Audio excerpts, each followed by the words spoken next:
Armaan, I'm so stoked to be here with you. Thank you for being here. I'm incredibly excited to have this conversation as well.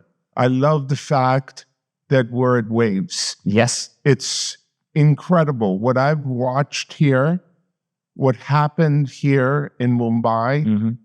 If people won't even believe when we try to describe to them what just happened in the last few days. I got a chance to see Modi. I saw all the ministers. It's full. It's never happened before. It's never happened before. And I love the name Waves. Yeah. It's about power, disruption, innovation, the power of a wave, right? It's a beautiful name. It's a beautiful name. Yeah. Whoever came up with that, genius. It's genius. Well, it's good to see you and good to be here with you. Same here. I'm super excited, and I'm glad that we're doing this in my home city. Okay. Why? So you're from Mumbai? I've grown up here, yeah. Okay, beautiful. What is it like to grow up in Mumbai and to watch this city and country go from, just a bunch of happy, diverse cultural people to now the economic and creative powerhouse? I think, Mumbai has always been a buzzing city. A lot of people compare it to New York in many ways. But I think it's got a lot of layers, a lot of vibrancy in terms of colors, sounds, sights, and also the Bollywood music industry, film industry. It finds its home here in Mumbai, just the way Hollywood finds its home in LA, very similarly. I don't know. That's changing rapidly. Is it? Oh yeah. Okay. Hollywood is just going to be a memory with the ability to create and make movies and make content all over the world. Yeah. I think that the hub starts dissipating a little. I think everything is global now. Yeah, it's global. For sure. So if you were a color, what color would you be? Blue. Blue. Okay. Yeah. I love that. That's such a random question. Yeah. Well, I love it. About the layers and the colors. Yeah. So you would be blue. You've thought about this before. I have always loved the color blue. Also, since we are at Waves, and it makes even more sense. Yeah. But I've always loved the color blue because I feel like there's a certain positive energy in it. And it's also because we always allude water looks blue. It's not blue, obviously, in color, but it gives life in a way. When you told your parents that you're going to sing and write songs to feed your family, what did they say? I mean, honestly, I come from a family of musicians.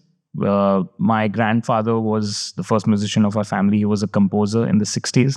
And then my uncle, my father, my elder brother, all of them are music composers.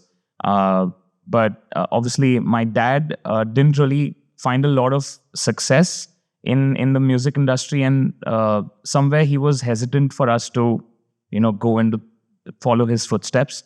He wanted us to be extremely educated and probably get into another field altogether. But the singing, the music was so strong within me and within my brother, in my blood, that they couldn't negate it in a way. So my parents saw that flair at the age of just 3. They joke about it as well, that I started singing before I even started talking. So they put me in, music classes and music lessons, and it was like second nature for me. So beautiful. Yeah. Beautiful. But yeah, I decided that I want to take this up as a career at the age of 8. And I know that's very early on for any kid to kind of be like, okay, this is what I'm going to do for the rest of my life. But I was extremely sure. And I got my first paycheck as a singer at the age of 8 as well. So I met some of the historic legends of writing and composing last night at our event. Oh, lovely. And the gentleman who won the Academy Award that opened up Waves. Were you at Waves? I wasn't at the opening, no. Who is the gentleman? A.R. Rahman, sir? Yeah. A.R. Rahman, sir, yeah. Oh my God. So I got a chance to meet him and I said, sir, you're one lucky human being. And he was put off a little that I was so effusively generous with saying how lucky he was. Yeah. And I went on to say, you've avoided work your entire life. That's a beautiful way to put it. Yeah, right? You found something that you absolutely Enjoy. adore, Yeah. that you crave to wake up.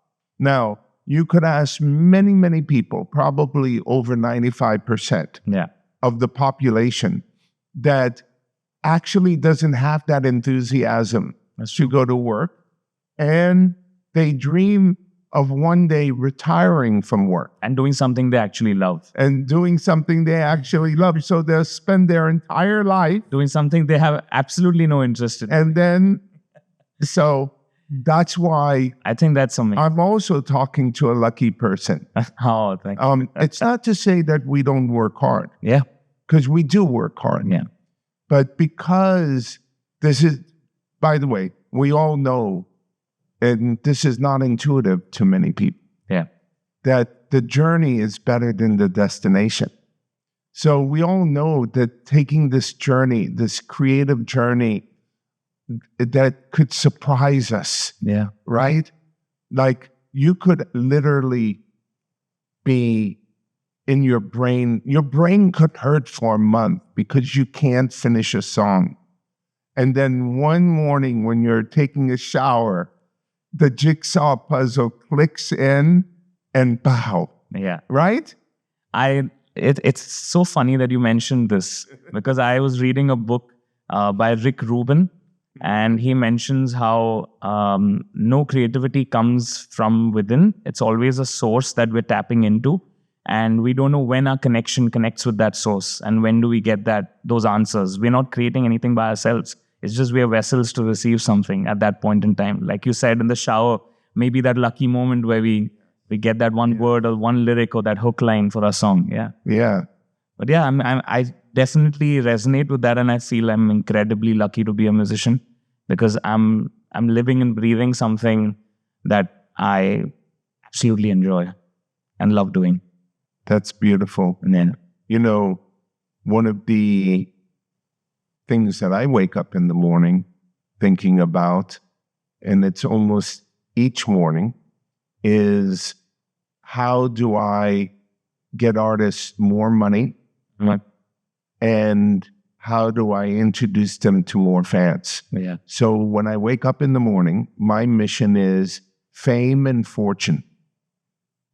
Because a life just being famous sucks, because you do want to have a family and send them to good schools and take care of your parents and have all the things that you would like to have. Desire, yeah.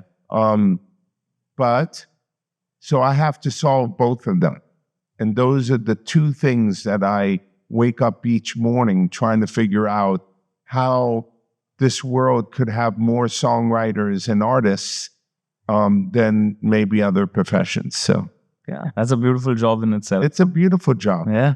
I really feel a great sense of responsibility and obligation because we are on the world's largest stage. Yeah. YouTube.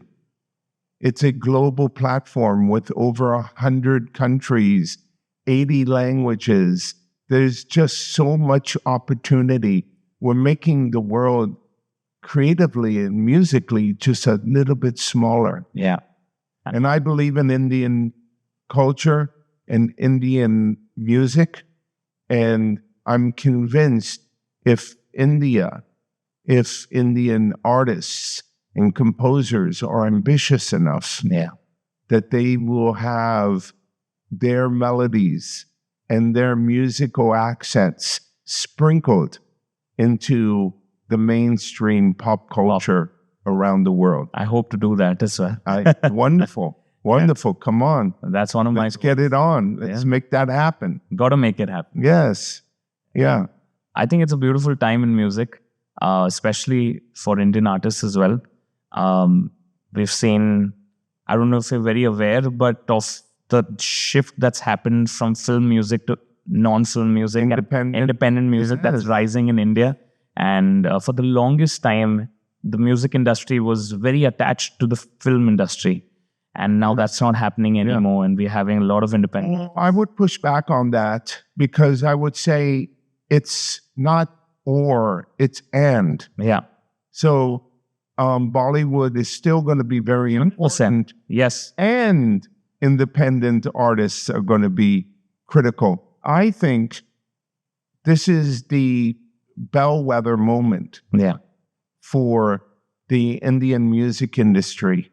Because the rise of independent artists are going to create a nation of an instinct of fandom, to be a fan of an artist, as opposed to a fan of a song that is performed by that artist. That's true. So my dream and what I come to work trying to do is I don't want to just break songs.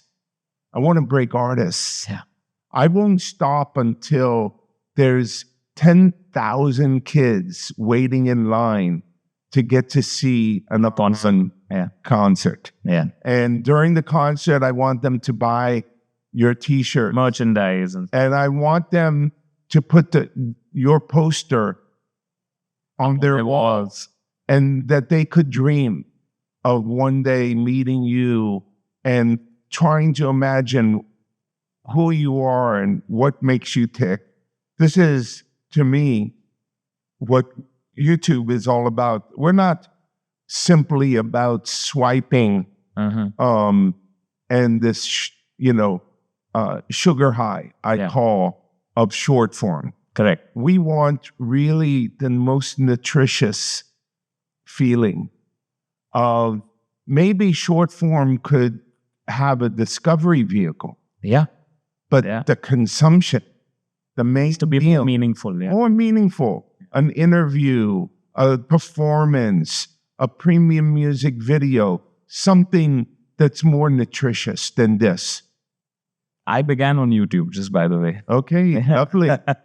So yeah, I definitely resonate with what you're saying right now. Great. Because it's about breaking, not songs, like you said, but breaking artists and breaking boundaries in a way where your fans could be anywhere, not just your home country as well. So we believe that the video is a great vehicle to storytelling. For sure. And to help cut through the clutter of the fact that it's much easier these days to record a song. Yeah. It used to be much more expensive and much more difficult to record a song. So now every Tom, Dick, and Harry is making a song. But are they committed to a career? And that's what I want to tease out. Yeah. I want to tease out the fact that songs are okay, they're important, but they should be considered. Some artistry and craft needs to be the same. Yeah. And so I hope people start thinking about how the criticality of making a video that cuts through the clutter. Like, if you're just going to make the same old video sideways, nobody has time for that. There's too much. Yeah. But if you're going to actually put as much effort in creation of your video as you do your song, then maybe the combination of the two would take it to another level. Don't you feel increasingly people are not losing this gravitational pull towards making a music video? Because obviously it's costly to make a really fancy looking music video, but back in the day everyone used to release a song only when there was a video to support it. But increasingly people are doing more vertical content, and obviously shorts also is there on the platform. As musicians, as artists, we are always contemplating, should we drop this song with a music video, or should we just do a bunch of short form content and help push it out. Obviously, the second option is, from a business sense, more lucrative. But as an artist, we are chasing that music video. We want to be seen. We want to be seen more creatively. We want people to see how we dress, how we look, and a lot of factors go into making an artist a star. I mean, it's not just about the music; it's about the whole package. It's about how they present themselves. So their DNA. I'm like one of the wrong people to ask about this. Okay. So because I love music videos. Okay, I believe that fundamentally the artist is out of place. Is out of position. Okay. With all this social media stuff and all the things that you say one needs to do as an artist is exhausting. Yeah. I personally believe that you need to be in the haystack looking for the needle.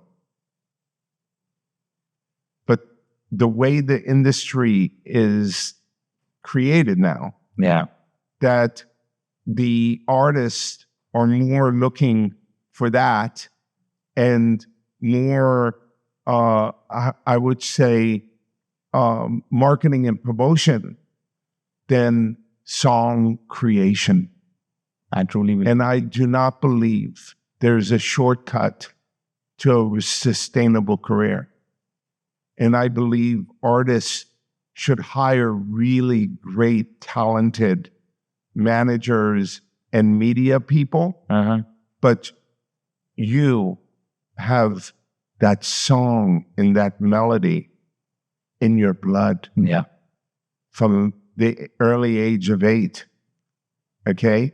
So my issue is every time you're doing that, you're not doing that. And I believe the thing that is the most important is finding that needle in the haystack. We need artists back to the craftsmanship. I agree. Of making beautiful music. Yeah. So that's why I'm saying I'm not the right person to talk about all the strategy and everything. You should... Not about strategy, honestly. Yeah, but you mentioned music videos because I personally love music videos. I know you should make music video. 100%. But only to songs that will unite and have... that are unique and different and special. Got it. Okay? Yeah. Something that people will sing in the shower, sing in that concert. Something amazing. Got it. Okay? Not good. Good sucks. I'm talking about magical. Yeah. Okay? And that's why they call it the needle in the haystack. So you're looking for that magic. And every time you're not in the haystack, our most important person in the ecosystem is out doing a selfie. Yeah. I completely get you. Okay? For sure.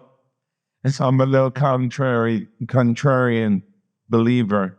You could smile every once in a while. Come on. Come on, man. Look at this smile. You have a very beautiful smile. You know what you looked at me like? That I owe you money. Do I owe you money? Okay, good. If I do, I apologize. I'll pay. Anyhow, Armaan, man, you must be so proud of what's happening in India. Extreme. Man, you must be so proud, man. You should bring it, dude. You should bring it now.